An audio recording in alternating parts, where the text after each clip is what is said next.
just have to remind you, don't you ever let anybody take your power from you.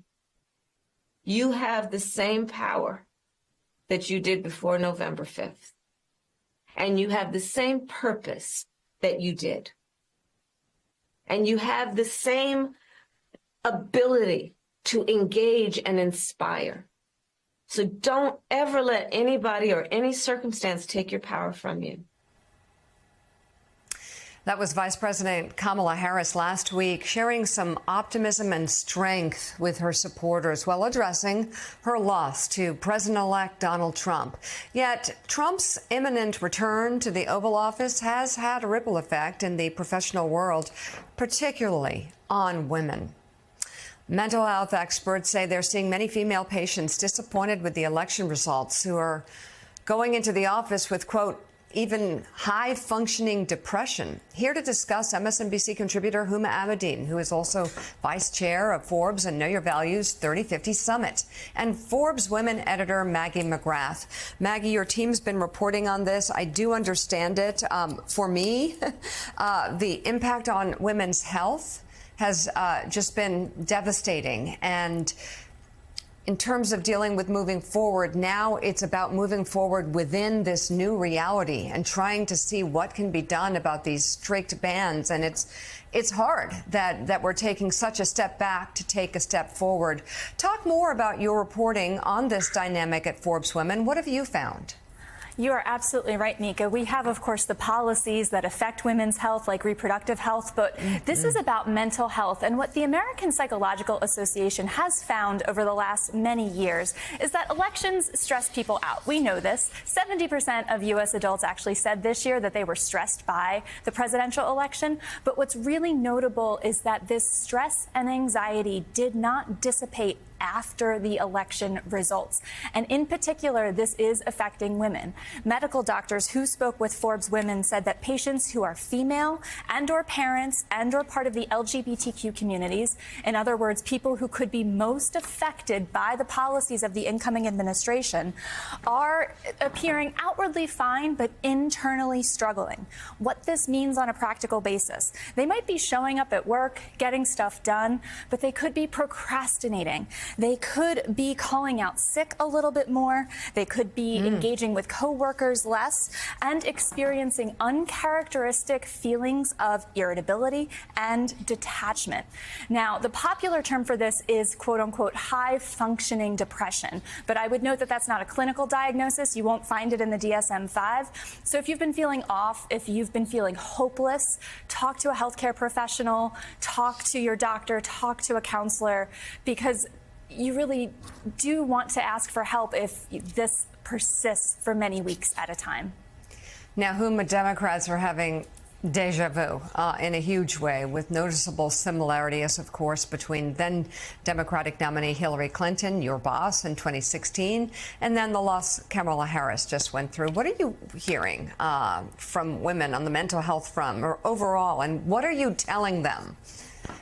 Well, we had the similarities in that we had two qualified women running to be commander-in-chief who did not end up in the Oval Office.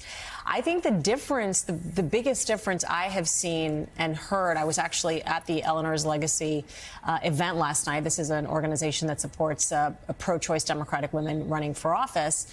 And when I said the word high, or the term high-functioning depression, women in the room nodded. And I think the difference, and the reason I give that context, is in 2016, there was shock. People did not believe, especially the women who ended up not voting at all, would come up to me on the street, on subways, and saying, I don't understand how this is possible. There was this element of guilt. I should have done more. And I think in part it's because we had people who didn't take Donald Trump literally or seriously back in 2016. That has changed. I think the significant difference post, November this year, 2024, is women know what's about to come. I mean, just in the last few days, we heard about another woman in Texas who died because she was denied the medical care that she needed. And so it's the fear that is a big part of the change of and that is sort of leading to these conversations, certainly, that we're hearing from women saying they are girding themselves. There's the despair, right, because they know what's coming. Right. No. And look, I think there'd be some on the right who would have a field day with this, saying, oh, my gosh, depression. Yes, actually, women are dying. Yes. Because they can't get health care that they desperately need because of these strict bans that were put in place after the fall of Roe, which Trump takes credit for. And this is the reality that they are living with now. That, I think, is worthy of being extremely concerned, if not depressed. And yet, I say we still fight and we still look for some sort of middle ground in all of this and deal with the reality, the hand that we've been dealt. And fight forward. But it's okay to feel pretty down about it. Maggie, what role should companies play in terms of fostering an environment where employees feel supported during any type of difficult time? I'm glad you say any type of difficult time, because we talk a lot at Forbes about the power of compassionate leadership, showing up for your team, really listening and understanding your colleagues. That's good for business results in normal times. It's good post-election. We have a lot of tips on the site. There are 3 that I like the most. Number 1, acknowledge the emotional toll that your employees might be experiencing. This does not mean taking a political stance, but it is saying that you recognize that some people might feel that their rights are threatened or that they have already lost rights and might be feeling especially anxious. Number 2, encourage flexibility. That's remote work, that's extended deadlines, that's extra PTO. Tell your team that you are open to them taking these things if they need them. And then finally, provide manager training so that the people managers, especially newer people managers, know how to show up and experience empathy, display empathy for their team members who are experiencing extra anxiety. It's ultimately about leading with your heart. All right, Huma, really quickly, the role of social media. How do we balance being engaged but also protecting mental health? The key word is to be balanced and don't disengage entirely, because the fight has to continue. We know that. And so, as a woman said yesterday, she thought the fight began on election night, and then she cried on Thanksgiving because that was the time that she was allowed to give that emotional space. I think that's important. Find those spaces where we take care of ourselves, but stay focused on the fight.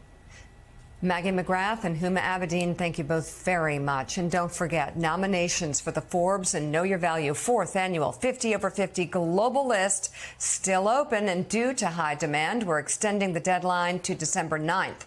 If you know a woman living outside of the U.S. who is shattering age and gender norms, consider nominating her today.